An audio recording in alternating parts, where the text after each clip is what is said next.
Thank you. Welcome. It's June 15th, 2026, and this is the Joint School District 171 Board of Trustees regular board meeting and budget hearing.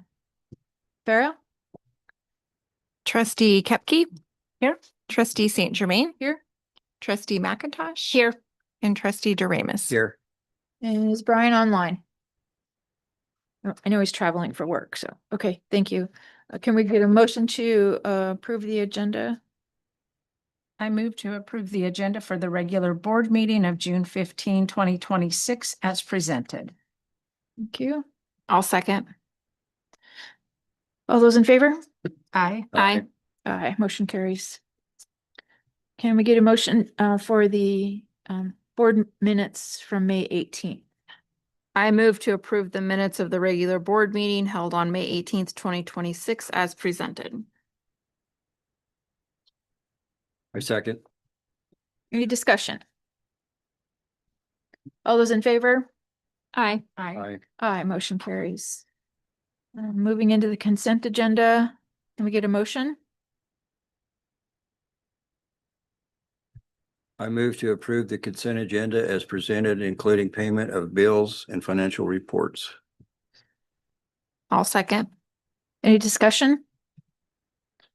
Questions? All those in favor? Aye. Aye. Aye. Aye, motion carries. Moving into reports and recognitions. Okay, so appreciations. I saw a few that I'll call out. For OES, Julie Kessinger and Mark Mosier were given a shout out for their dedication to making education and the facility positive. So that's good. Jen Ruina. Runya. I was just telling you how to pronounce her last And name. how is it? Runya. Runya. Yeah. Thank you. I was wrong. So she took on our special ed, came in as a special ed teacher, excuse me, and she's been great. So we wanted to give her a shout out. Thank you very much, Jen. At Timberline, I saw a number of celebrations of people, but in particular, Brent Carr and Charlie Barrett. So Charlie had taken on several extra initiatives and was involved, and Brent Carr and his entrepreneurial class came up with a 3D printing concept. And I want to bring in some earrings so they can see, so I can buy some more and support that locally. So they both get a shout out from me. Anybody else see anything in particular? I think at the Academy, Ryan Spaniel and Tanya Ward for consistent teamwork. I think they're both fairly new to the Academy, aren't they? And oh, have they? I thought. Okay, and that, but this was Tanya's second year? Yeah, so, yeah. Awesome. We do have a great team. Oh, sorry, Jim. Oh, I'm sure. Yeah. Okay. Any questions on the building reports? I had a question. The OES report indicated a shift in goals as a result of the PBIS system. So I assume we'll get a rundown of those associated with our next year's plans. Sure. Okay, they just weren't mentioned at all. What really details were learned? Okay, Cavendish always has some great things, great trips. So, okay, anybody else have any questions on building or program reports? Okay, superintendent. The dashboard. Love the dashboard. Mm-hmm. Super cool. So you see what Cody's. But you won't get to see it very well. What? But it's fun and challenging because the technology is changing so rapidly. All the time you learn how to do something, it's like, oh, that's what's that? It's way better So Cody's been working on a dashboard for our academic achievement. Usually we put out our ISAT and IRI data at this meeting. We're not going to because we think it's pretty much done, but anyway, we need to do some more double checking and go through with administrators. But on the same theme, you'll have a dashboard that'll really show all of our academic achievement, and it's pretty cool. Awesome. That's going to be awesome from the public perspective. Yeah, it's kind of like the state's school report Mhm. card, but just our own. I think we'll continue to get better as we go. A few takeaways from the dashboard. We're just down a little bit in enrollment. You can see that our attendance was up to 94, but overall for the whole school year, we fell short of our 93% goal. We're about 92% for the year. Nothing significant about the budget that we've already talked about. School Board Appreciation Month in June. Thanks for volunteering your time and service and expertise. Hopefully you saw some of the shout outs that I put out for you. Tried to do that right before my evaluation. Yep. Duly noticed. And congratulations on 26 years in education, Yeah, right? jeez. Oh gosh. Yeah.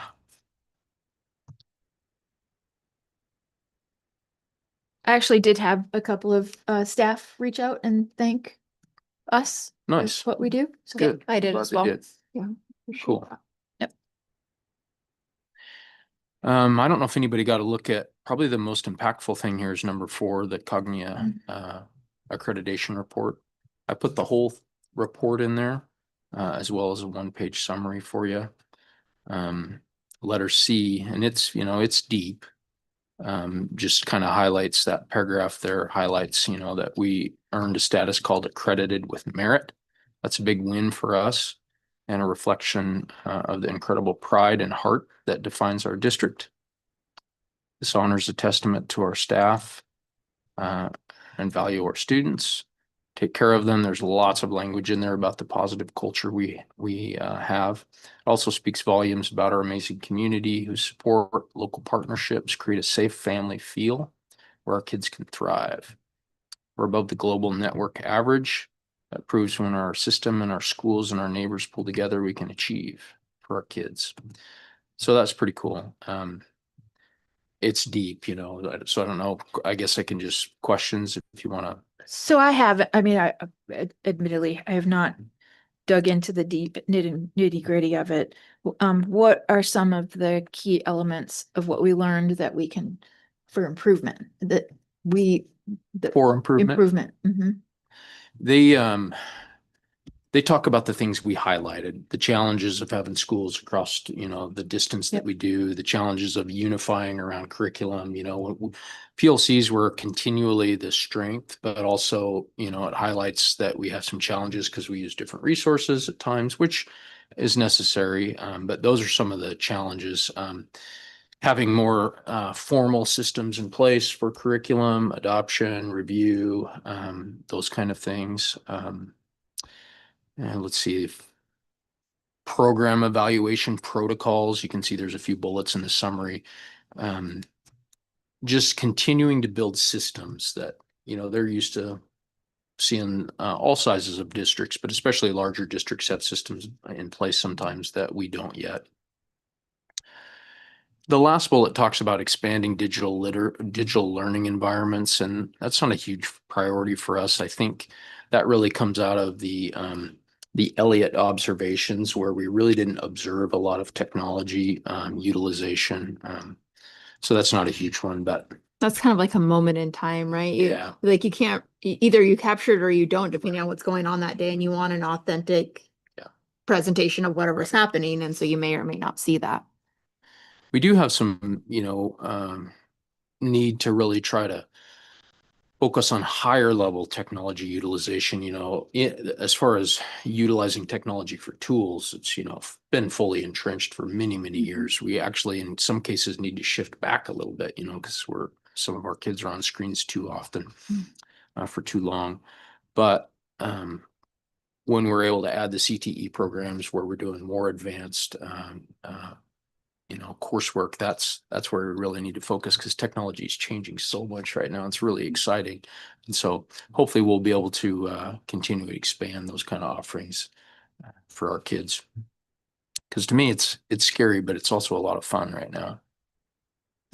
So on the areas for growth and opportunity, are we going to be looking at developing plans around some of those bullet points to try to implement Yeah. some of the things? I think the natural thing would be to weave it into our continuous improvement plan, take these recommendations with our community perceptions and needs, values kind of stuff and align it all. Our academic achievement results, put it all into our continuous improvement plan. So it's aligned and makes sense. Yeah, I thought it was really handy that it was happening at the time when the state is talking about shifting away from the CIP and more to overall strategic planning. It Mhm. certainly lends well for that, Right. but I just have not had time to digest it. It was a really good experience, but it is definitely an elephant. Yeah, for all of you, right? It was a huge time For commitment. sure. Yeah, we appreciate that. I know when I went to meet with them for the interview at the final end, but I wasn't sure what to expect. And I was glad I got to be part of that. Yeah, so They definitely all enjoyed their time here for sure. And we had some really great people on the team. yeah, Chris's homework, digest this. The summary page is really helpful too. That was helps digest everything that's in the details. Again, the tools we have now are very helpful. Yeah. The next one, number 5, I just had the principals in Cody and Coeur d'Alene. We did a leadership summit. We worked on some of the things. You can see some of the things in this paragraph, but directly related to some of the recommendations from Cognia, building our structured professional development plan, really talking about how PLCs are going to be implemented next year. A lot of, philosophical discussion and planning of where we're headed with our district.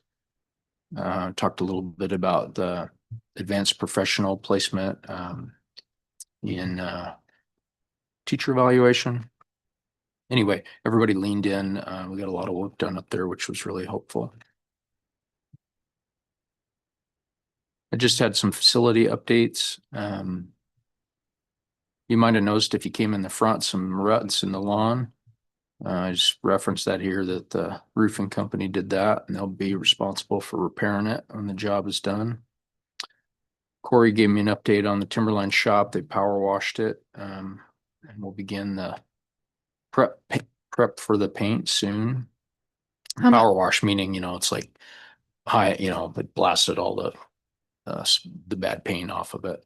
How much of the concrete was impacted? Did it flake off any of the actual concrete? Oh, good. Okay. I didn't know if water had gotten in there and started to rot it. Oh, good. Good. The big one is over at the warehouse. We have fully completed the moving everything back in. Basically, the phase of the disaster response that's responsible, the part of the company that's responsible for the phase of taking things out, cleaning and putting back is all done. We signed off with them and they're gone. And the other side of the company is working on the construction repairs, and that's mostly done. So basically what I'm saying is everything's moved back in, cleaned, emptied, cleaned, put back. They've finished most of Carmen's office. Freezer's fully functioning. Russell's got the temperature monitoring working, coolers working, and pretty much everything in there is ready to go. Carmen has a lot of things to put away that she just needed to put away herself after the office is done and things like that. But their part of it's all done. I've signed off. They're gone. So like I said, it's just finishing up the construction stuff. And the main struggle has been the floor in the bus garage break room and the hallway had an epoxy paint finish on it. They tried to repair that. It didn't go well. They had to sand it all back off down to concrete. And so now I'm having them use an actual 2-part epoxy floor covering that is going to work really well. But anyway, that's taken longer and that's been a pain. Once that floor is done and some paint, pretty much done. A few little things in Carmen's office, but probably I would think by the end of next week, we're fully done with them. They're anxious to be done and we're anxious to be done. The reefer trailer's been gone since last week though, and that's been nice. It's been off for a couple weeks now, so the neighbors can sleep again. And then all the connexes are gone and everything. So it's, as far as the building itself, is coming pretty close to back to normal. Any update on insurance? Trying to think if there's anything relevant. Nothing new on insurance. The only real question mark will be around FEMA dollars. Okay.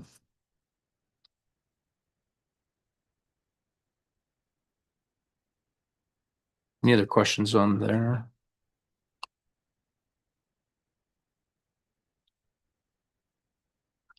Okay, that's the The engineering, ones. the engineering. Yeah, we started reviewing. I asked for 3 different ones to submit. We have had 2 of them submit their qualifications. Idaho allows school districts now to have a roster of approved engineers or architects, both.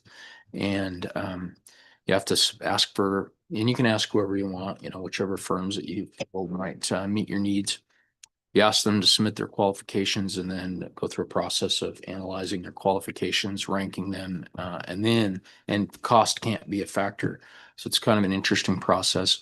Then for example, a parking lot, you've picked the top one and then you start negotiating with them about, okay, we want to do this parking lot. And then if for some reason they're way out of line, you can move down your list. All of those firms can be utilized. You can't really jump, you can't just jump to 3, but you can rank them differently for different types of projects. So you might have one that's really has a ton of experience in, construction, projects, or another one might have a lot of, drainage. We have a bunch of drainage issues. So we're in that process. We went through 2 of them, waiting on 2 more. So What was the hopefully- timeline for submission?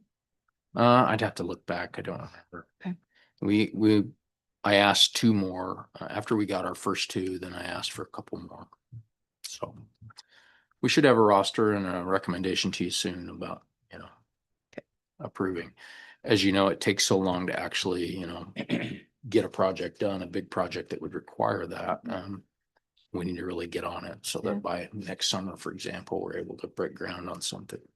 I like the idea of categorizing, Yeah. so that we have a larger pool, but then who has specialties? Yeah. That's a good idea. Anything else on there for me? Good. Hey, Farah, do we have any public comment?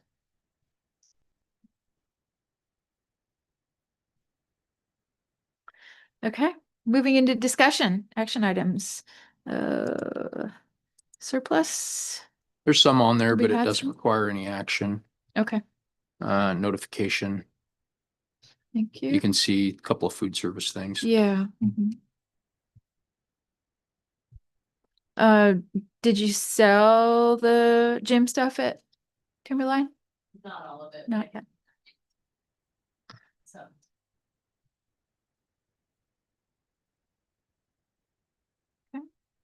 Policy. Pretty thin for tonight. Yeah, I was It's nice. pleasantly surprised.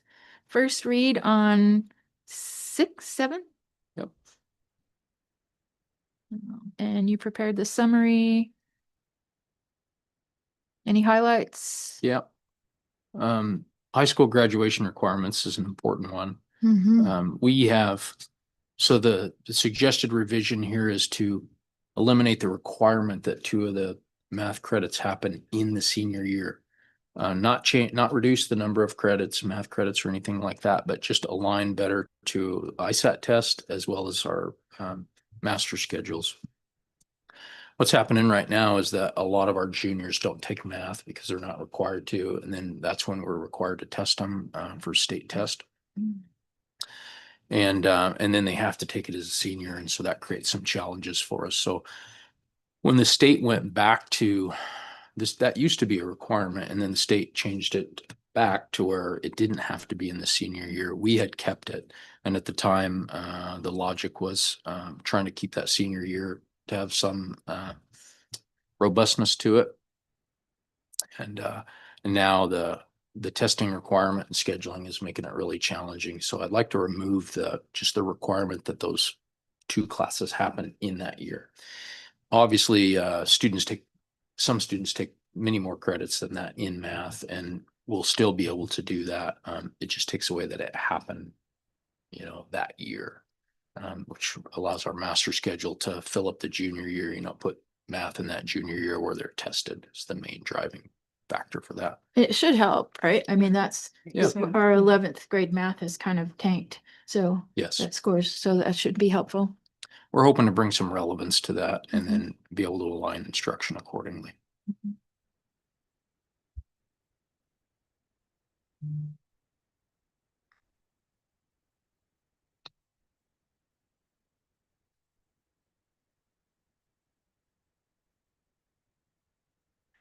This is interesting, and not in a good way, but policy 3085, the update required one of the procedures.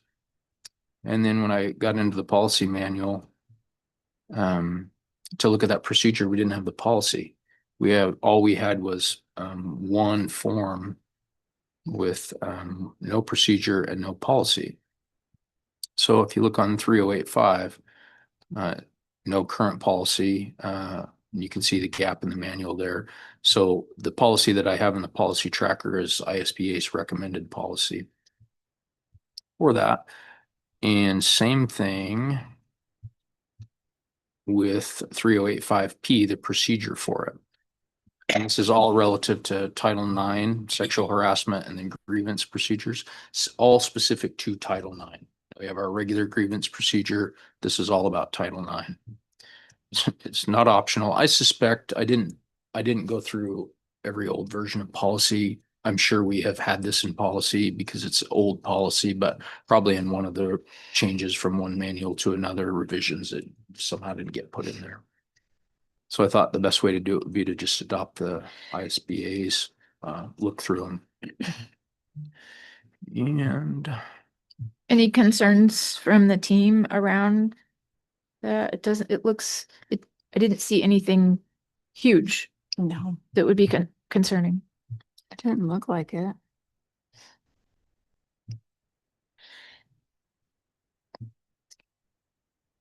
And we're removing what ISB recommends removing.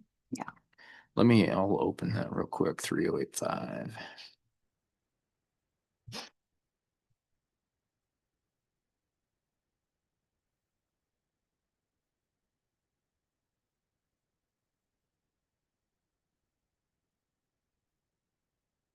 Mostly it's just fill in the blank, and mostly it'll be superintendent responsibility, unfortunately.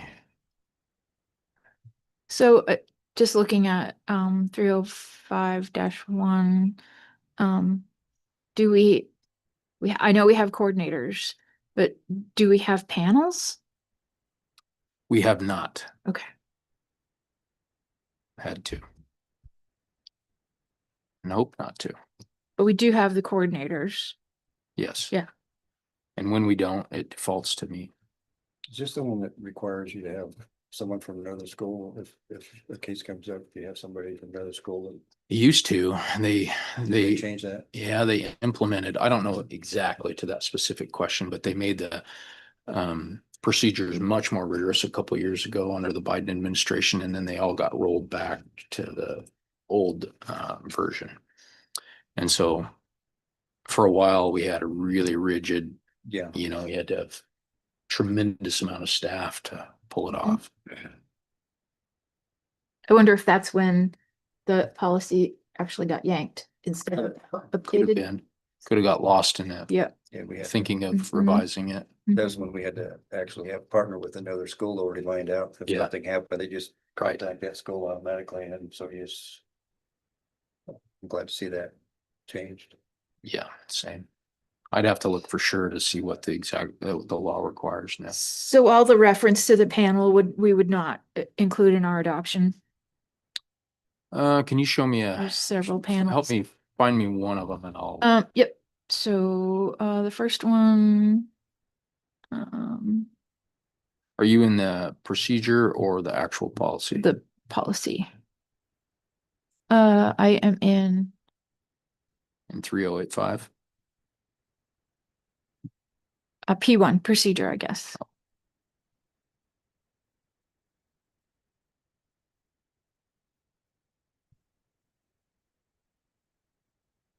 And it was not too far in, or so the first panel.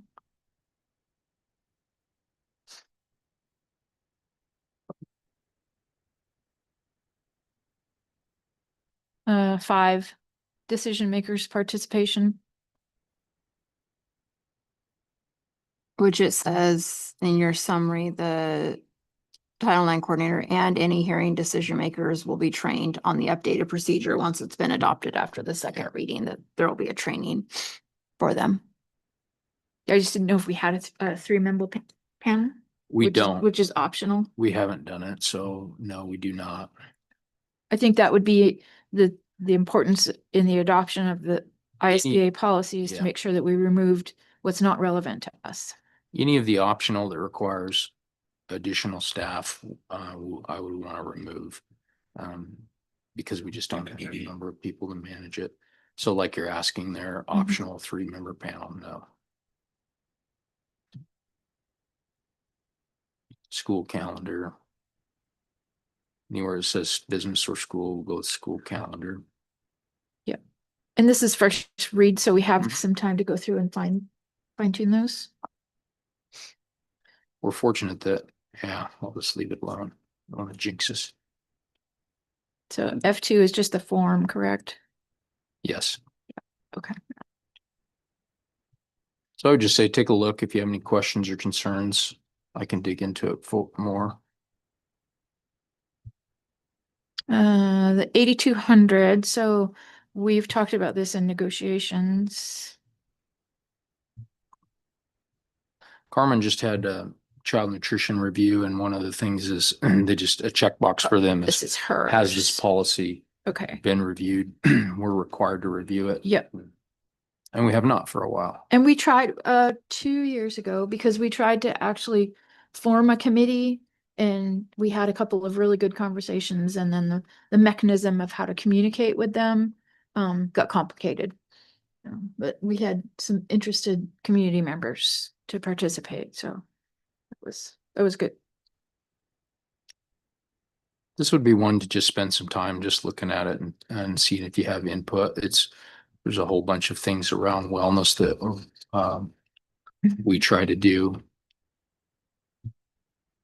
And if I recall, this is part of that USDA inspection. Yes, For that's what Mhm. that's what required it. Yes, excuse me.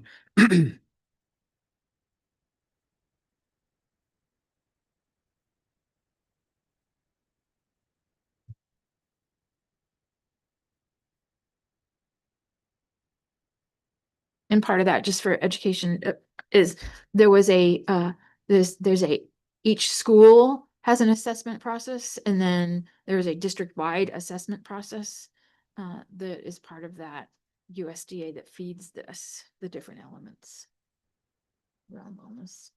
And the team, the focus of the team was not on sort of menu review, but on nutrition program processes. I think it would have been great fun if we could have kind of kept it going, kicked it off.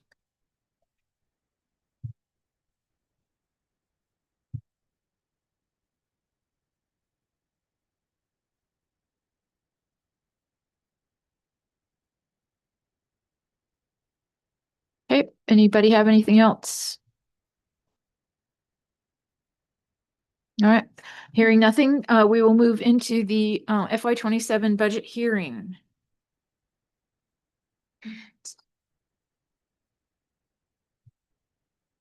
Yeah. So I thought we had to do more. Thank you. So Russell, it is 7 o'clock.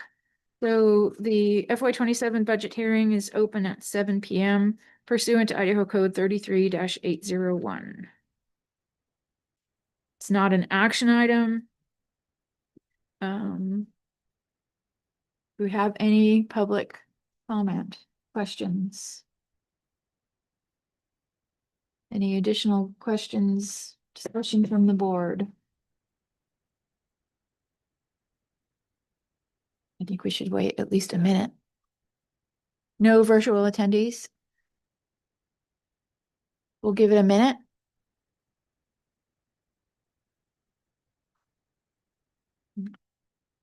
Yeah. Let's put that at a minute. We're sure not. Just in case. It's like mine. Okay. Hearing no comments or questions from the public or others, I'll declare the FY 27 budget hearing closed at 7:01. Thank you. Can I get a motion on the FY 27 budget as proposed?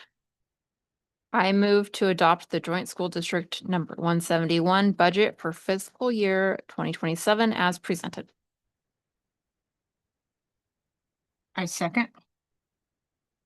Any further discussion? All those in favor? Aye. Aye. Aye, motion carries. Okay, next item on our agenda is FY 26 budget revisions.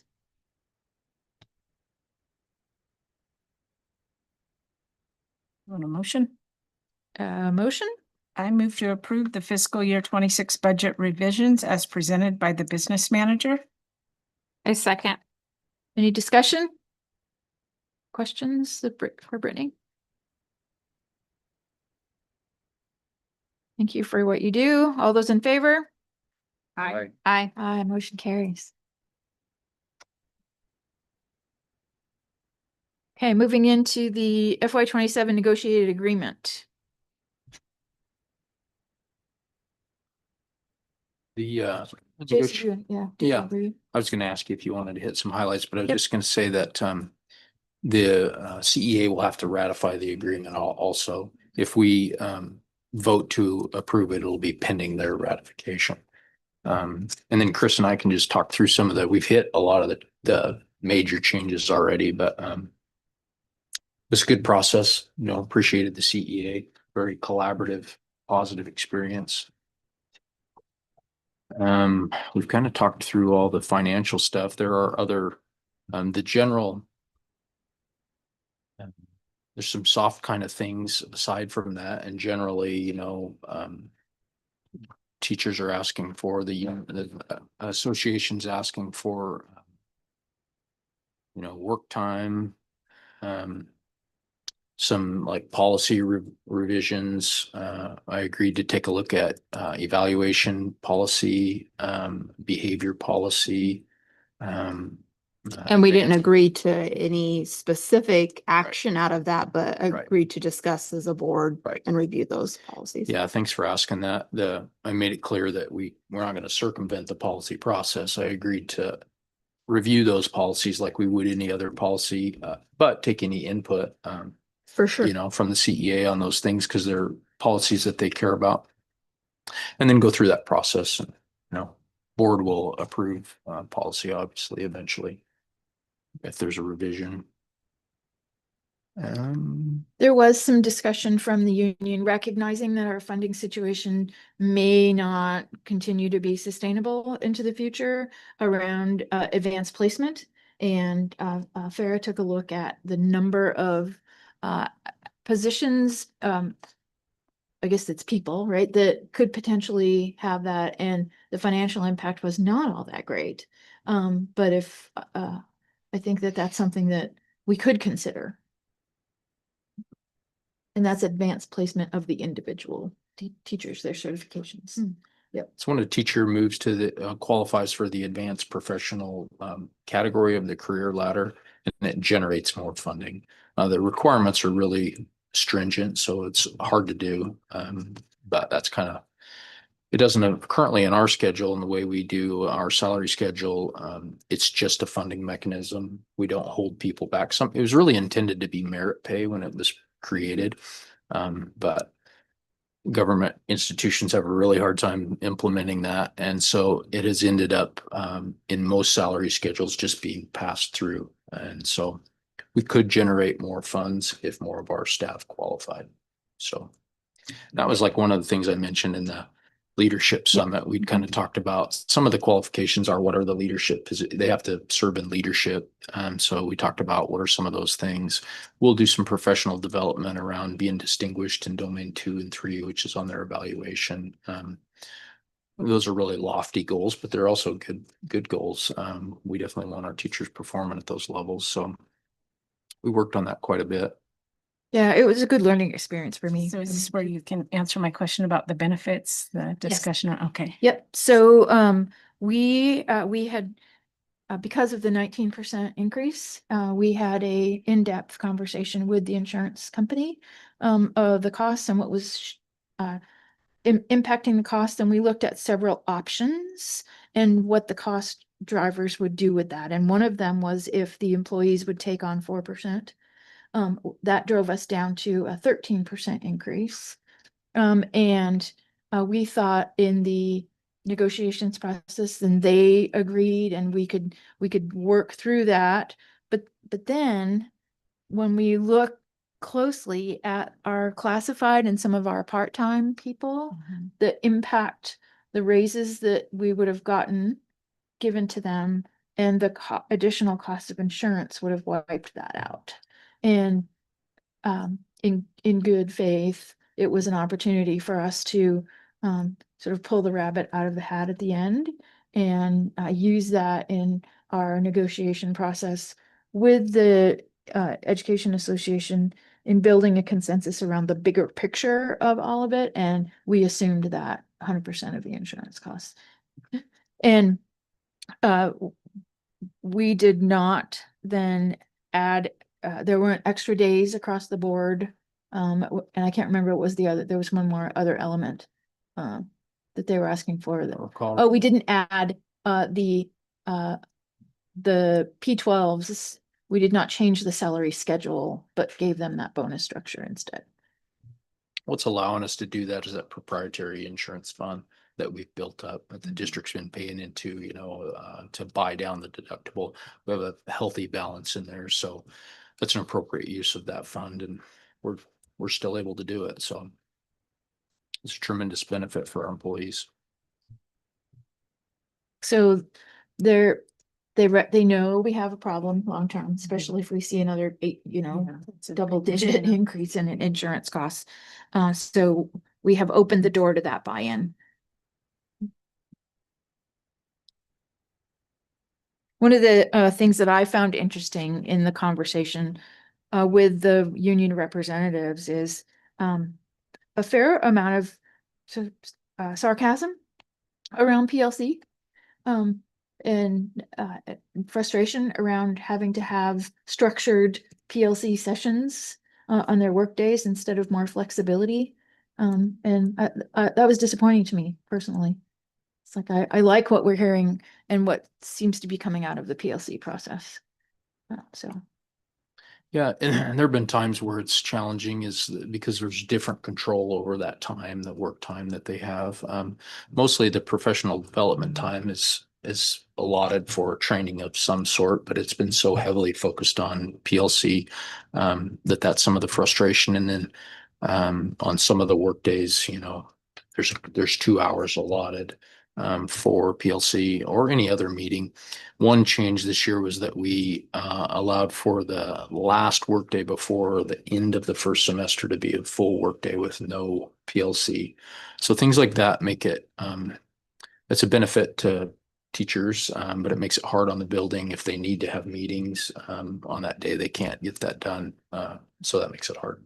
So we try to really minimize the, the ability to operate effectively for the administrators, but that's one that will have a negative impact on that, but, allow for full workday. Along those lines, we added an optional, full workday, for all certified so that, if they choose to work it, they can. It's a timesheet scenario, for this next school year. So there's an opportunity for an additional full day of work for those that would choose to. So that would be a good benefit as well. Can you explain that a little bit more, what you mean by that? Yeah. So on a particular Friday, any certified staff who wants to work, it's one that they're not scheduled to work currently. They can choose to work it and we'll pay them their daily rate for that time. One of the issues they brought up was they wanted more time, that their in-classroom time was demanding, that we are in the few workday Fridays, professional development days.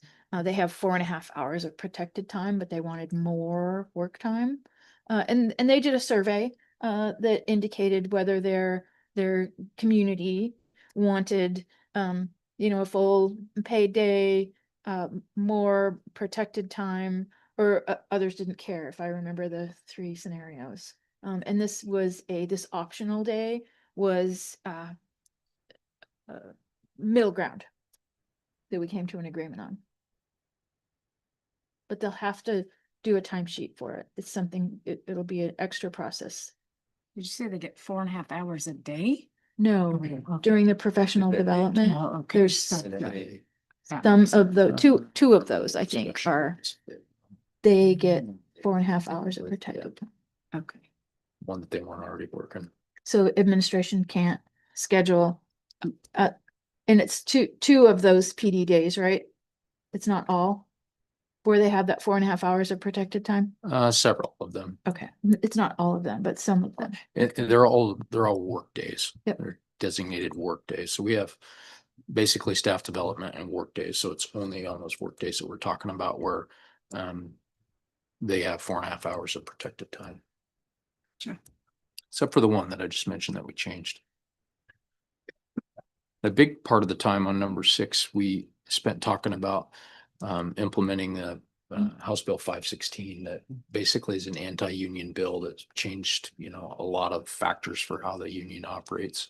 And the intent is to 100% separate any use of public funds for union activities. And so it's really tricky to navigate all that and to figure out, exactly what can be done and can't be done.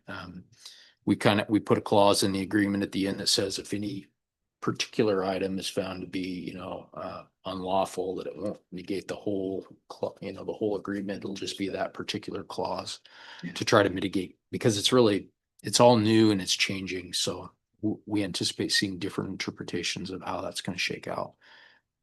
Our association has been really good. We don't have, we're not looking for tremendous benefits related to union. We don't have people attending, days and days of training or anything like that. So it really isn't going to be a huge thing for us, but it did change our agreement significantly.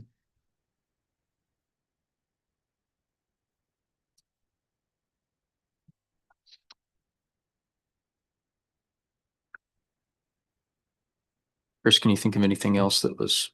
No, I was going to celebrate the Orofino cross country team opportunity. So we instead of having one lead coach for the district in cross country, we just have 2 cross country coaches. So, and then we address the additional pay associated with the burdens of coaching based on the number of participants. There was, and that makes me think about the conversation that we had, and we brought Cody in for his expertise around the number of days that the SPED teachers are have that extra work time. Yes. And that was one that with Cody's help, we were able to say, no, really, the administrator of the program has that under control. So Our special education teachers get paid extended days in addition to the regular contract. And then they also have paperwork days that basically where we can get a sub and they can work on IEP requirements. And then generally that's 1 per month, but sometimes flexes, and Cody manages that as needed. And talking about the coaching, number 17, can you expand about what that's gonna look like or what the discussion was around that? Well, that was one instance where, um, Where we left that was that language right there was provided to us, but really where we left that was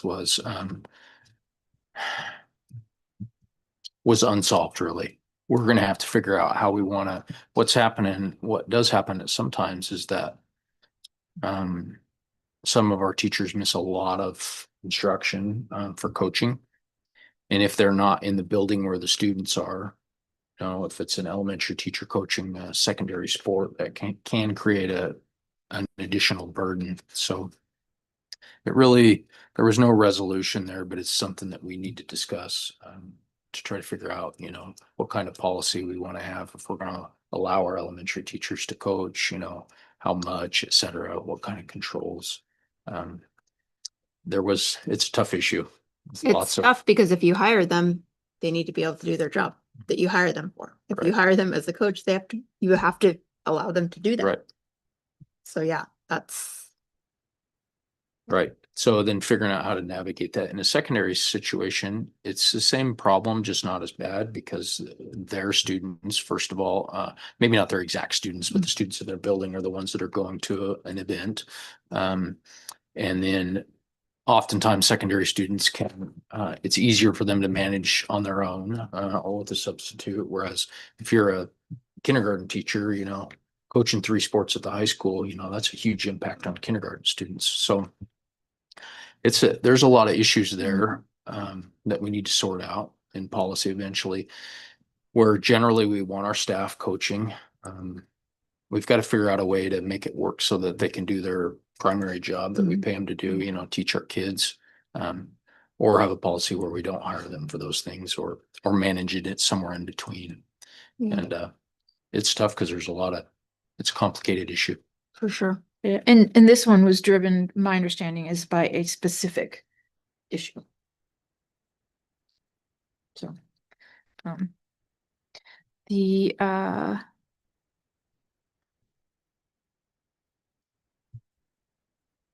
we talked about, so number 12, adding looking at a policy around a crisis team. The unfortunate crisis that happened up at the Timberline community, they felt that wasn't necessarily handled as good as it could be from the local perspective, and they had insight around that. So we agreed to take a look at that from the policy perspective. And we used to have a crisis team, right, that was trained. Yeah. At formal, and we don't have that anymore. Well, let me back up. Yes, we used to have a crisis team training, not really. Okay. We used to have mostly had counselors in each building, you know, so we had our own district level team. We still have a policy in place. We just haven't had to use it in a long time. And so we just need to review that and figure out what is manageable with the people that we have now, you know, what outside resources we'll rely on, you know. I don't think that criticism reflected negatively on the Timberline administration. It's just that we No. we don't have we have a policy. We don't really have a good process in place. And we used to have kind of a formal crisis management team that met, you know, semi-regularly. I don't want to say regularly, but and it hasn't in a long time, several years, I think. Yeah, it was more of a constructive thing, you know, Yeah, how do we do for sure. this? How do we do this better? It's happened now. How do we make it better? Mhm. What went wrong? What do we need? to look Yep, at? exactly. Yeah. We had a lot of positive feedback on the counselors that we were able to get through the EAP that came to OES and also Timberline. That was very well received. And there's in pockets of heightened concern around discipline. We have a discipline policy. We've reviewed it a couple of times, and we agreed to allow the union to participate in a policy committee around discipline and look at what are their tools, processes, are there improvements there that the committee could make recommendations to us to move forward around behavior issues. I think all districts are facing that. You're trying to figure out what's gonna work best, and it's an ever-changing problem and a growing problem. So I think, I think we heard, I mean, I've heard from other districts that are facing the same challenges is how do you develop a policy that actually works in practice with the ever-changing, growing need of Mhm. behavior? Yeah, the increased sense of entitlement and lack of consequence is hurting all of us. So we'll see what the team comes up with and we'll address it there. But No, that's great. yeah, I think it makes sense. Um, I think this is a very good agreement, for supporting our staff and maintaining the ability to operate effectively. Cleaned up a lot of stuff, that. So I feel very good about this agreement and appreciate the CEA. Could you explain 15 a little bit more to me or to us? District agree to give 2 weeks notice for use of principals needed 19 hours. Yeah, we have allotted a certain number, which is 19 now, of flex hours. Originally, it was they're flex hours. We know that teachers work outside of regular hours, and then we designated these hours to be used as flex. Administrators have control over what's approved or not, and so we'll put out some of those things are controllable and others aren't. And so if IEP meetings, obviously are scheduled annually, the timing of that administrator may or may not know, but if they have specific events like, concert or parent nights, family nights, we'll have those on a calendar and, Okay. make sure they know. So that's for the, That's what, that bullet point was about, notifying, making sure they know. for that 19 flex hours. Is that what that? Okay. Makes sense. so they have to, in the way that it works right now is they have to give notice within a certain time period. And their complaint was they weren't getting a response back within a time frame, right? Crossing two things. Oh, okay. This one in particular is just about when an administrator wants them to participate in a specific activity. The other thing was when the teacher's requesting time off was the other. Okay, thing. yes, it was the time off one. Yeah. Okay, that's not the, Right. No. okay, sorry. No, it's okay. So It was a lot about time. It's a lot about their control of their own time and our need to maintain an institutional, operation organization. so is it feasible to do an IEP meeting 2 weeks out ahead of time sometimes? Yep. Yeah, sometimes it is. Yeah, sometimes it is, sometimes it's not. Right. IEP meetings are always the exception for us. We didn't give up on, we maintain that in all of our language that if an IEP meeting has to happen, it has to happen. Yeah, okay. That's governed by federal law. Yeah, that makes sense.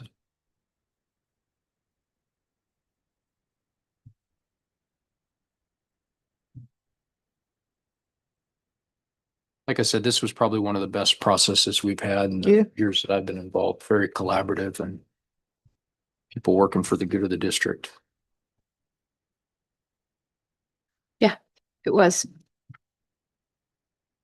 It felt very different from the beginning this year.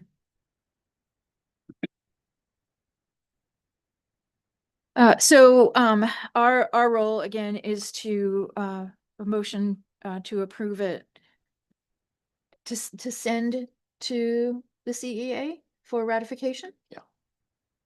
Well, yeah, they're doing their process independently of ours. Right. So did you? So do we have a motion? I move to ratify and approve the negotiated agreement between Joint School District number 171 and the Clearwater Education Association for the fiscal year 2027 as presented. I'll second. Any additional discussion? All those in favor? Aye. Aye. Aye, motion carries. Okay, we always do supplemental contracts annually, and we have those presented to us tonight. Any questions on the supplemental contracts? Nope. Mhm. You're gonna motion? I move to approve the supplemental contracts for the 26-27 school year as presented in the packet. I second. Any discussion? All those in favor? Aye. Aye. Aye, motion carries. Contract renewals for certified. I move to approve the certified staff contract renewals for the 2026-2027 school year as presented. I'll second. Discussion? I guess I thought she was not going to, so she wants to stay on. That's good. It's a different contract. Oh, okay. Yeah. All right, great. All those in favor? Aye. Aye. Aye. Aye, motion carries. Okay. Track repair. We had a quote for this quite a while ago. What I'm asking for is approval to move forward and go out for bids for it. We're able to set aside the money like we talked about in the in our budget presentation. The track at Orofino Junior Senior High School is inoperable for track meets because of the damage due to it. And so I would like to get moving. It's one of those ones that won't require us to do a lot other than the formal process, but as far as legwork on maintenance, it's mostly going to be hire a company to resurface it. So it'll be it'll require the full process. It'll be over 300, I would anticipate. Yeah, when I went up for graduation, it made me think of when the Department of Transportation does an asphalt overlay and log trucks drive over it and they literally rip up the concrete or the asphalt as it. So is there a materials option that we're gonna think about that won't do that? It's pretty standard. The Oh. material they use is pretty standard. It has to be that rubberized track surface, but they'll have to take it off, make sure that the asphalt under it is, satisfactory. It hasn't sunk anywhere, do any patchwork that needs to be done and then overlay again. Is it like a road project where literally they grind it, they peel it off, grind it and reapply? They would if they had to do that with the asphalt, and rubber has to come off. Yes. Okay. I've never watched one happen. I don't know the whole process, but that track has been has been in disrepair for quite a while and it's getting worse. I hate to see it completely useless. I think there was a community effort led by Pete Crecilius and some other older generation doctors that did that track. Were you here yet? It may have even been before you came on board. I'm sorry. Thank you. Yep. Russell was here. He knows. Yeah. I remember the community rallying around it. Yeah. Okay, so you need a motion to initiate competitive bidding. Get a motion? I move to approve the OJSHS track repair project and authorize the superintendent to seek bids in alignment with Idaho code. I second. Okay, any further discussion? All those in favor? Aye. Aye. Aye, motion carries. Bus cover repair project. Now, this has sprung up suddenly, not the disrepair of it, but this was brought to my attention recently of how bad it was. And I looked it over, I was like, oh my goodness, it needs a lot of work. And then just this weekend, our power is attached to it, and some of the wood is so rotten that the power line just on its own just came loose. Basically an eye bolt that screws into the wood tore a chunk out of it and dropped the power line. So we have to have the power line, and it's after the meter, so it's our responsibility. So we have to have that repaired. I'm talking about the structure that covers the buses down here at the transportation department. The roof is bad, and the roof membrane is bad. The sheeting under it is bad. Most of the sheeting, a lot of the purlins and fascia are also bad. Right now we have water running down onto the electrical panel. That's right there where the power I'm talking to goes to that panel, to that sub panel. So that thing is in, need of repair, and sooner than later probably. So I'd like to go out, and and get some bids on that and see what we're looking at. Well, are the roofing guys that are here? Yeah. Okay. I talked to him about that already and said I'd like to at least, even if I don't, depending on what we do, but at least have him look at it and tell me what he thinks, like, is this a thing where, it appears to me that some of the sheeting could be salvaged. Some of it needs replaced. Definitely some of the support needs replaced. But if we wait too much longer, it's going to be dangerous for one, and garbage for another. Yeah, are all of the uprights wood Oh, geez, or are they steel? I'm drawing a blank. I It's have to think okay. about I it just- for a minute. I wonder, Russell, can you picture it? Your photos.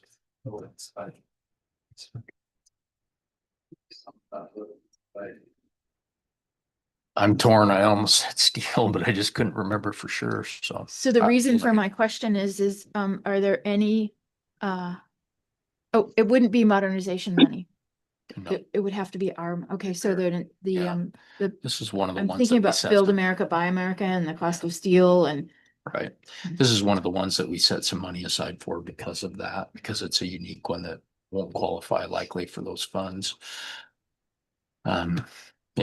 so forest funds would be a good use of. Mhm. Mhm, okay, Yeah. all right. Okay, so you need a motion to go out to bid? Let's see, it's coming to me. Right now, it's coming to me. I think there would. Stephanie says she thinks Oh, right on. Hi, Steph. I'd have at least one joke. Somebody's listening. That's awesome. Okay, so we need a motion. I move to approve the bus cover repair project and authorize the superintendent to seek bids in alignment with the Idaho code. I'll second. Any discussion? All those in favor? I, Aye. Aye, motion carries. Boom lift purchase. One of the things we struggle with is access to things like this, eaves. What I want to do is purchase the smallest size of Genie 4-wheel drive lift that kind of like the ones you see. Usually they're blue or orange. They're made for off-road and they have a boom. So it's a machine that you can drive around, and then it has a basket, and it's on an articulating boom so that we can easily get to eaves. What we have to do in any of those kind of projects is either rent them and then transport them or have them transported. Or they are expensive. Help me again since I'm leaning on you. What was the quote they wanted for the sound system lift? Was it like an additional 1,900 or something? So, and that was for to put the sound system on the football field at Timberline, $2,000 just for the week of onto the crow's nest thing. Just an example. A boom lift is very expensive. This quote I have is for about $28,500. Hopefully they still have it if the board approves it. If not, I'll have to shop. My request is for up to $35,000 because I think it can stay in this price range. But if we had our own, not only can we do the power washing, the painting and stuff, on a schedule more easily, it's just going to make it much more adaptable for us. We have the ability now with our trailer to transport to the different schools, things like that. We wouldn't be dependent on hiring contractors to do some of those things. I don't see it as maybe we have a cost saving someday. Really, it isn't. I wouldn't try to sell it as a cost savings anytime soon because it's an expensive piece of equipment. But we're very equipment poor in our district. We don't have a lot of equipment. We have one indoor scissor lift. And aside from the skid steer through the CTE program, that's about it, besides the lawnmowers. So, but what it would do is help us to get more done really and be much more efficient at it. Yeah. And really, I'm thinking the routine stuff is the power washing the eaves, painting up high, changing scoreboard lights, any of that kind of thing. It requires safety training you have to do. United will do that for us. You have to maintain them. They have to be certified. You can't just let anybody, operate things like that. But So is this just with a crow's nest for a person to go up versus forklift to put? correct. Yeah, so Jim's asking about the difference between, sometimes you see like a SkyTrack system or a telehandler with forks, that you could have a basket on, similar situation. That's what made the ruts out there. For example, really good at, moving things way out and way up. This is the smallest one that would do everything we think we need it to do and wouldn't do that. It's a lot lighter. We can actually transport it because it's about 11,000 pounds, where those are usually quite a bit heavier. And this articulates, so you can be in a spot where I forget the specs, but you can get, not only can you go up, but you can get out quite a ways. They don't have huge capacities in the basket. You can only have 500 pounds in the basket, so there's some limitations there, but yeah. I move to approve the purchase of a boom lift truck not to exceed 35,000. I'll second. And further discussion? All those in favor? Aye. Aye. Aye, motion carries. That'll be a tremendous advantage for us. I was glad, yeah, good, we're done. R2PC bid approval. You guys know all about this? No, what is the acronym? It's funny for me to be on the hospital board because they're throwing all these acronyms. I'm like, I've been hearing people talk about this for a long time, but now I know what it feels like. I wasn't real familiar with it either, so I had to ask Carmen. That's the co-op. Oh, the that Region she- 2. Oh, yeah, okay. that she Oh. manages. It's that Okay. bid. It's all posted on our website, and the short version is that they went through their whole process, and you can see exactly who all the vendors are, who was awarded, and it's all the lowest price. All the lowest price vendors were awarded the bid. We have to approve that, so we can get in there and look if you want. I remember. It's basically everything that they agree to purchase through that co-op, and like I said, it was 100% the lowest prices were awarded. The only exception, it's not an exception, but difference would be that if they lumped milk all together. If you got the milk bid, they didn't allow, a different vendor to have a lower price on chocolate milk or something like that. It was, all together. I remember this discussion of the milk Nazis last year. Yes. Yeah. Yep. I'd entertain a motion around the Region 2 Purchasing Cooperative, I believe it is. I move to approve the R2PC bid. I'll second. More discussion? All those in favor? Aye. Aye. Aye, motion carries.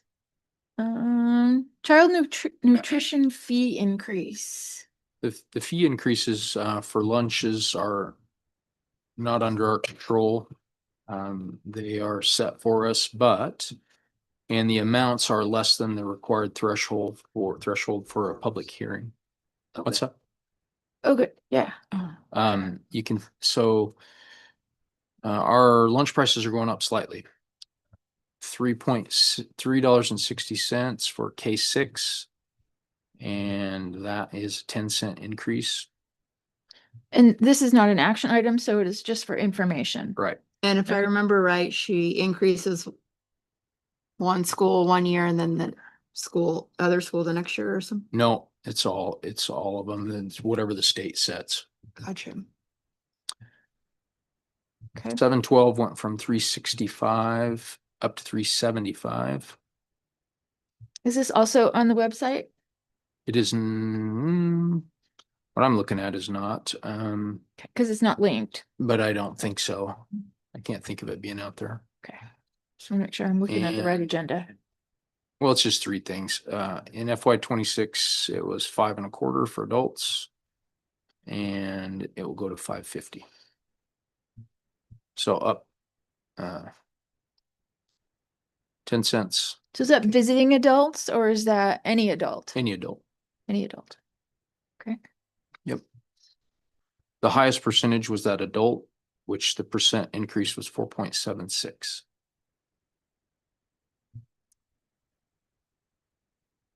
Percent or $4.76. That's percentage. 4%. 25 cents for adults. Yes. Went from 5 1/4 to 550. Thank you. I didn't hear that. Okay. Carmen, anything to add? No, I think that's it. I think Jason got it pretty good. Okay. Oh,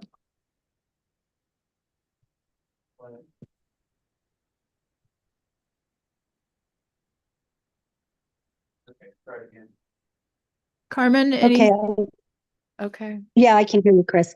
I think Jason explained it pretty well. The state does mandate that we have to increase by a minimum of 10 cents unless the board agrees to pay for that increase from non-federal funds. So that's why we do have to do the increase. Thank you, ma'am. And you won't see it posted, that it comes out in like our Skyward or whatever we're using next year is where those pricing changes occur.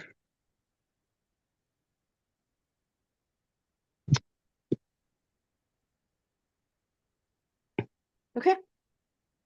Thank you very much. Moving on. Proposed fee increase hearing for July, athletic gate fees. So the leagues are moving the gate fees up. So for us to consider that, we have to, because of the price of it, we have to have a hearing. This question is, will you approve to have a hearing in July?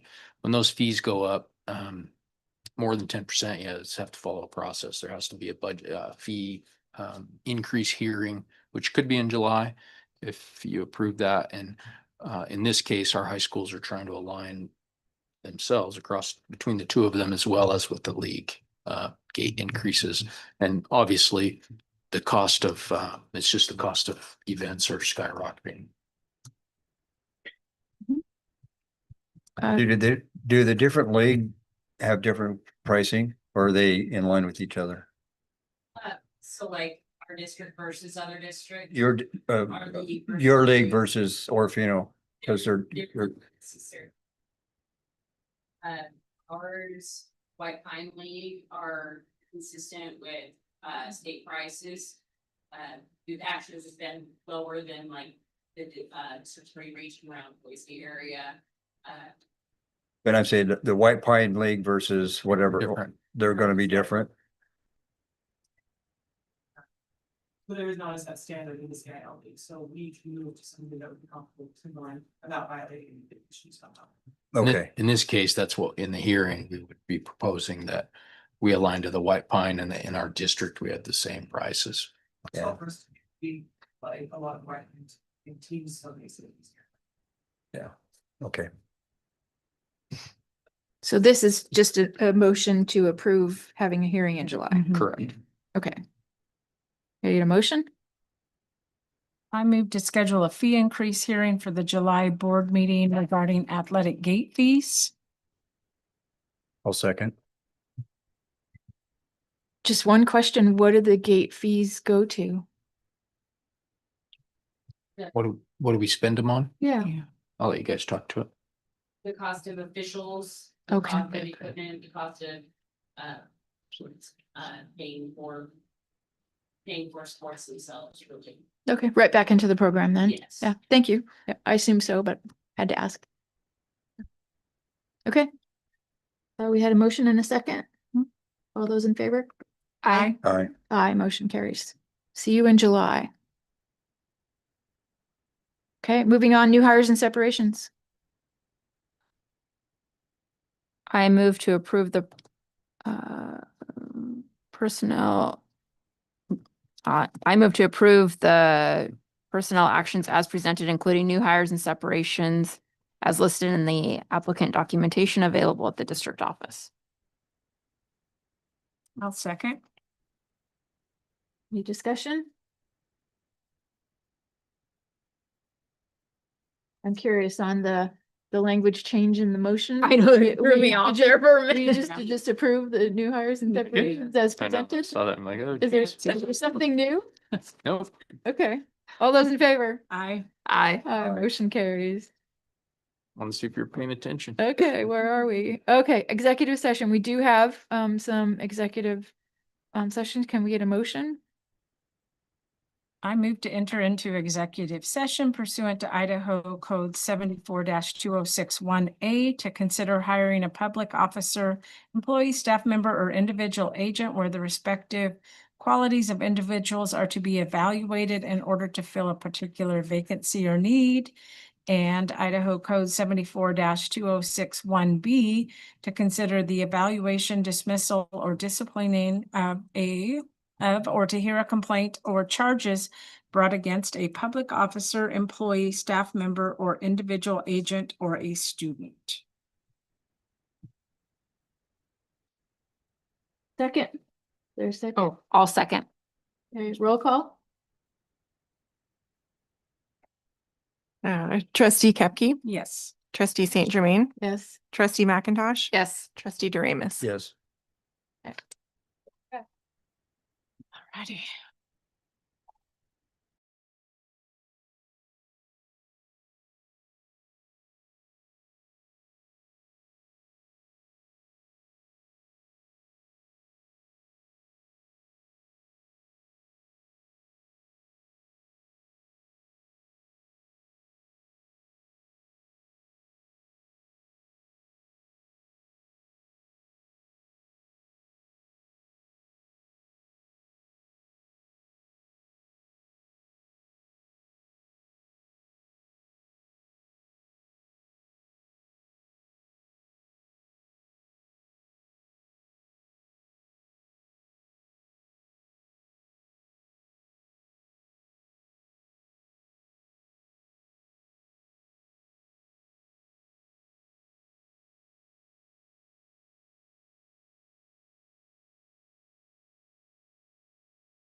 Are back. We are back from executive session with no action from executive session.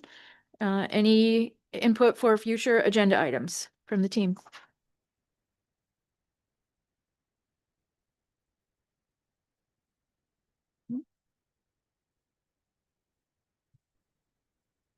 Okay, so July we'll have a couple of discussion points around this fee increase for athleticism and possibly some bids to review. We did our budget stuff. We've got our contracts done. July should be quick and easy. Hopefully, I think it falls on my birthday. I'm not sure. On your birthday? Well, I was thinking it was, but The 20th. nope, 21st. So I'm good. Okay, hearing nothing, a motion to adjourn. I move to adjourn the regular board meeting on June 15th, 2026. I'll second. Second. All those in Third. favor? Aye. Aye. Aye. Motion carries. Thank you all. Thank you, Russell.